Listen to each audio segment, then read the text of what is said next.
Mike Gibson, Nihar Desai, and we're talking about how we're changing how we refer to atherosclerosis and acute coronary syndromes with all the new data coming out about plaque in the walls of arteries.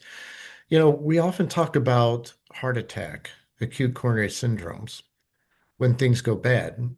But now the shift is to talk about how those events are a failure of prevention. So I think in terms of language and the focus, do you see us, Nihar, as shifting over more to prevention rather than talking about the accident that happened?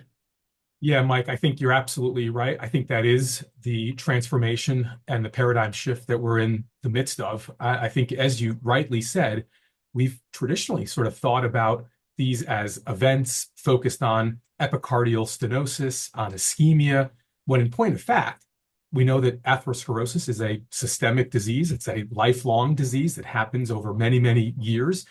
And for the first time, maybe, we're at a moment where we have the technology and the tools to actually understand and to visualize that disease in all of its along its continuum, not waiting for that event to happen, that being the manifestation of the disease, but that we can actually track, identify that disease from its onset, and then hopefully work to mitigate all of that risk that that patient or that individual carries to prevent that, end stage event from happening in the first place. The rate of developments in this field has been very breathtaking. We talked all about calcium scores for a long time, but the calcium score was really just kind of a marker of something else, right? And then we began to do CTs to look at, well, do you have blockages? That was the second wave.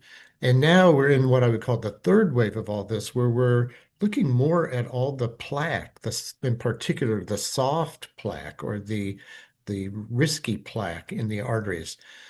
Where are we in terms of the nomenclature of classifying risk? Yeah, it's a great question, Mike. I think, again, you've sort of nicely laid out maybe some of the temporal sequence here, right? From maybe calcium scoring to the initial, looking at, the coronaries, maybe anatomically. And now, of course, we still do that. We've then layered on some additional functionality. So we have, for example, FFR CT that actually gives you a sense of the hemodynamic consequence of some of the lesions that we are observing. And then you layer on top of that the AI plaque analysis that we have as well, which is then giving you insight into the biology of the disease. Is this a calcified plaque? Is this a flow attenuation plaque? Maybe the highest risk plaque.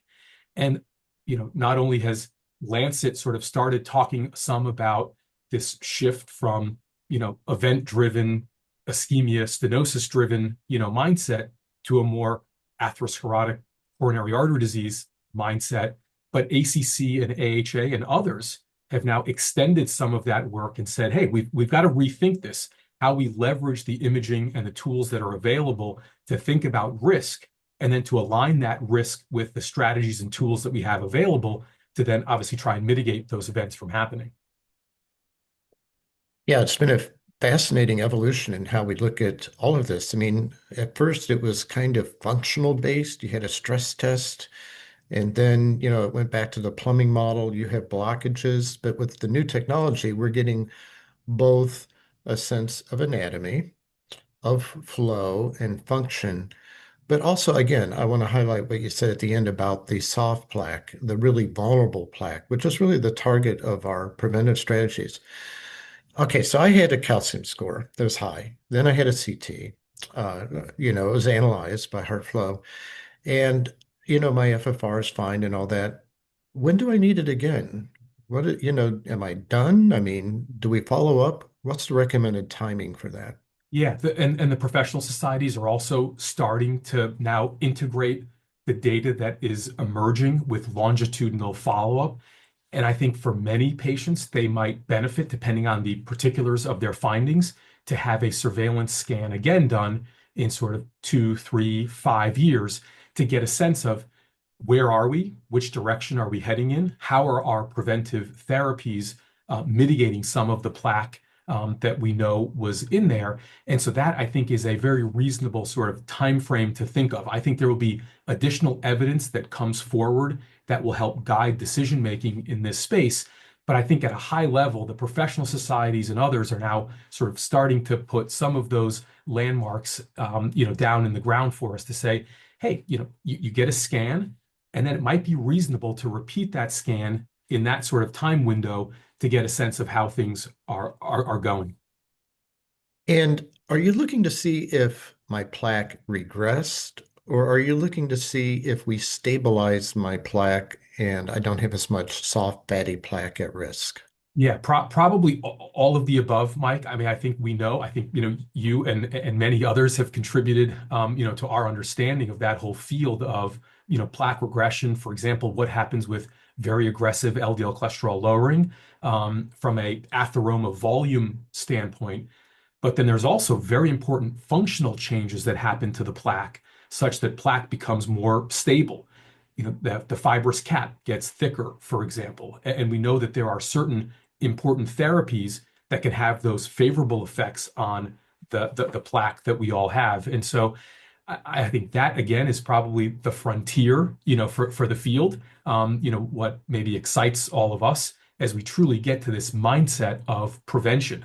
Again, not thinking about endpoint or event-driven reactive care, but really thinking about this as a systemic, lifelong disease, being much more proactive and preventive, which I think is also what our patients want. Now, are doctors getting disintermediated? I mean, do we need a doc to really look over this AI stuff, or, are we just, are we going to see us in the Smithsonian or something?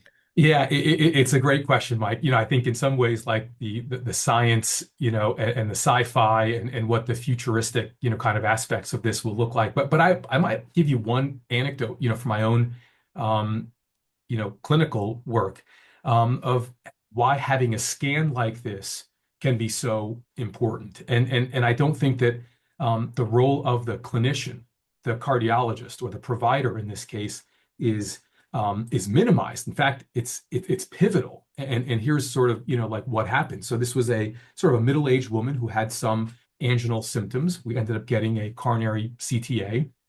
There was some disease on that scan, and so ultimately also then had the AI plaque analysis performed as well.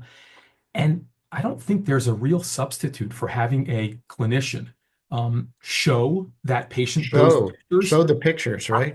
on their computer screen to say, Hmm. this is what's happening to your arteries. This is what your arteries look like. This is our best sense of your risk, based on all the models and all the clinical evidence that we have accumulated. And that, of course, will continue to refine over time. But then here's the other piece of it that's very important. I think there's no real substitute for those images to connect that individual to their disease, in a way that also can drive important lifestyle modification, that drives adherence to preventive therapies, that drives adherence to their antihypertensive program and their lipid lowering program, and maybe some of the anti-inflammatory interventions that we might be recommending for them. And so I would say this is a tool that's very important. It gives us insight into the biology of the disease. But if anything, I think it really elevates our role to be able to partner with our patients and really drive shared decision making with them, so that they can achieve optimal cardiovascular health. No, well, very well said. I think I had a high calcium score, and just as a screening thing, and then it turns out my LP little a was really high. And Wow. then I got put on, I was already on a statin and ezetimibe, but then I got Yeah. put on a PCSK9 to reduce my risk. My LDL's 19 now. So Look at that. I'm invincible. Okay. Yeah. So, but I share that story just to say how getting a calcium score and then getting the CT angio to say everything's okay in terms of flow, but then it did modify my treatment in terms of finding out I had this risk factor that 20% of people have, Yeah. and led me to get more aggressive treatment. Yeah, that's right, Mike. I mean, I appreciate you kind of, sharing that. The other thing that I think comes up often, I think is an important point for us to just, comment on quickly is I think sometimes individuals will get a calcium score and the calcium score is 0. And they think, hey, I'm invincible. I'm fine. I don't need. And yet we know from very well done registries that there's a substantial proportion of those individuals that have a calcium score of 0 that have underlying plaque, they have non-calcified plaque, they may even have the most vulnerable kinds of plaque Yeah. there.